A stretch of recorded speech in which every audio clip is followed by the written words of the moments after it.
Assalamualaikum warahmatullahi wabarakatuh. Salam sejahtera untuk kita semua. Yang terhormat Mbak Alisa Wahid beserta seluruh jajaran dari pengurus besar PBNU, rekan-rekan dari pejabat utama Mabes, dan rekan-rekan media. Hari ini tentunya kita sangat merasa terhormat mendapatkan kunjungan dari Mbak Alisa yang saya kira semua teman-teman media sudah mengenal beliau sebagai aktivis kemanusiaan, namun di satu sisi hari ini beliau khusus mewakili NU untuk kita berbicara terkait dengan membuat MOU terkait dengan peristiwa-peristiwa kekerasan yang terjadi di pesantren. Tentunya kami menyambut baik karena memang ini menjadi salah satu isu yang menjadi perhatian publik dan kami Polri juga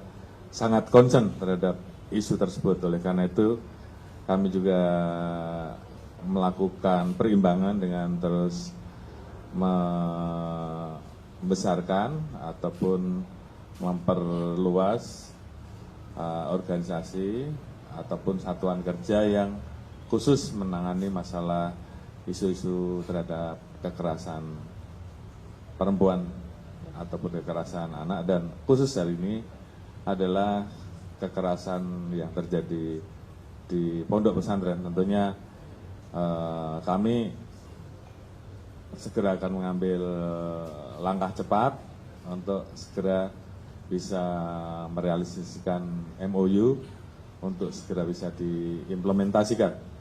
Kemudian yang kedua, tentunya kami juga sangat senang bahwa kita terus berkomitmen untuk menjaga keberagaman, menjaga toleransi, karena memang Indonesia ini adalah negara dengan masyarakat, penduduk, ras yang beraneka ragam, dan itu adalah kekuatan yang harus kita jaga sebagai kekuatan yang dimiliki oleh Indonesia. Oleh karena itu kita juga akan mengambil langkah-langkah lebih lanjut untuk melaksanakan kerjasama lanjutan terkait dengan masalah hal-hal tersebut. Tentunya juga isu-isu lain yang menjadi perhatian NU, kemudian menjadi perhatian dari rekan-rekan aktivis yang tentunya harus tidak lanjuti oleh Polri. Mungkin itu yang kami bisa sampaikan. Terima kasih. Assalamualaikum warahmatullahi wabarakatuh. Cukup ya? Pak, izin Pak, Ilham Pak dari Jawa Pos terkait kekerasan di pesantren dan sekolah, pola kerjasama apa yang dilakukan agar kemudian bisa menekan dan melindungi anak-anak di sekolah sehingga tidak terjadi kekerasan semacam itu yang pertama Pak. Baik untuk dari ketua dari PBNU dan juga Pak Kapolri. Yang kedua, kita tahu bahwa kepolisian punya Babin Kaptipmas yang kemudian bisa dimaksimalkan di setiap desa. Nah, biasanya selama ini ke kampung-kampung Pak. Ini apakah kemudian juga pesantren-pesantren atau seperti apa? Terima kasih Pak. Baik, terima kasih. Jadi kita juga tadi sudah bahas terkait dengan bagaimana implementasinya. Jadi memang di samping kita memiliki Direktorat Perempuan dan Anak, tentunya literasi dengan cara memberikan transfer knowledge, TOT seperti itu, akan kita lakukan bersama. Sehingga kemudian nanti personil-personil yang ada di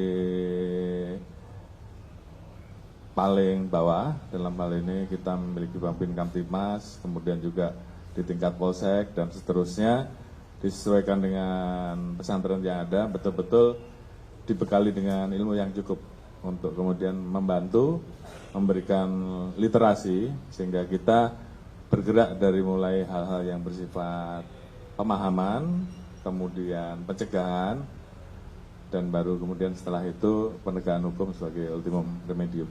Namun yang jelas tentunya dengan kerjasama ini tentunya akan membuka ruang ataupun sekat-sekat yang selama ini mungkin masih dirasakan bersama, bahwa ini menjadi satu hal yang memang harus ditindaklanjuti secara serius, baik dalam hal memberikan pemahaman, pencegahan sampai dengan penegakan hukum. Terima kasih.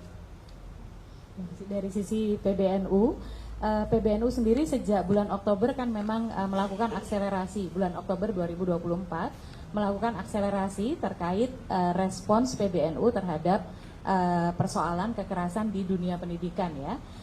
Jadi dalam bayangan kami semua langkah-langkah ini harus menjadi sebuah gerakan yang komprehensif. Jadi dimulainya salah satunya adalah dengan dalam Munas Konbes Ulama tahun 2025 ini kami memintakan fatwa terkait dengan kekerasan di lingkungan pendidikan. Dan kita sudah mendapatkan fatwanya, jadi secara hukum Islam kita sudah mendapatkan penguatan tersebut. Lalu kemudian yang kedua, PBNU sudah membentuk Satgas Penanggulangan Kekerasan.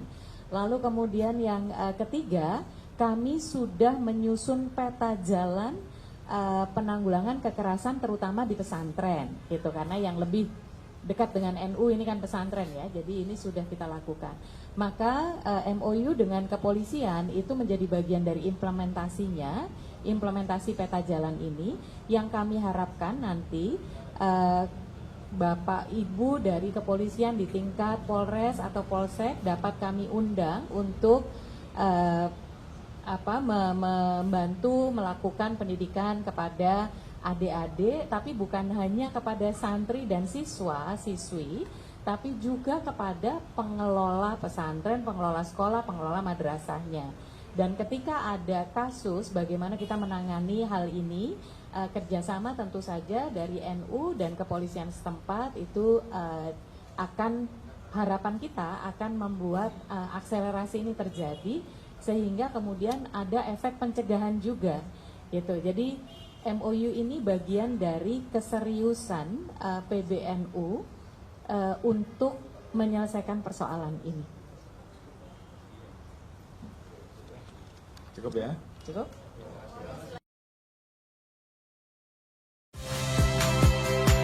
Saya Valentina Sitorus. Saksikan program-program Kompas TV melalui siaran digital, pay TV, dan media streaming lainnya. Kompas TV, independen, terpercaya.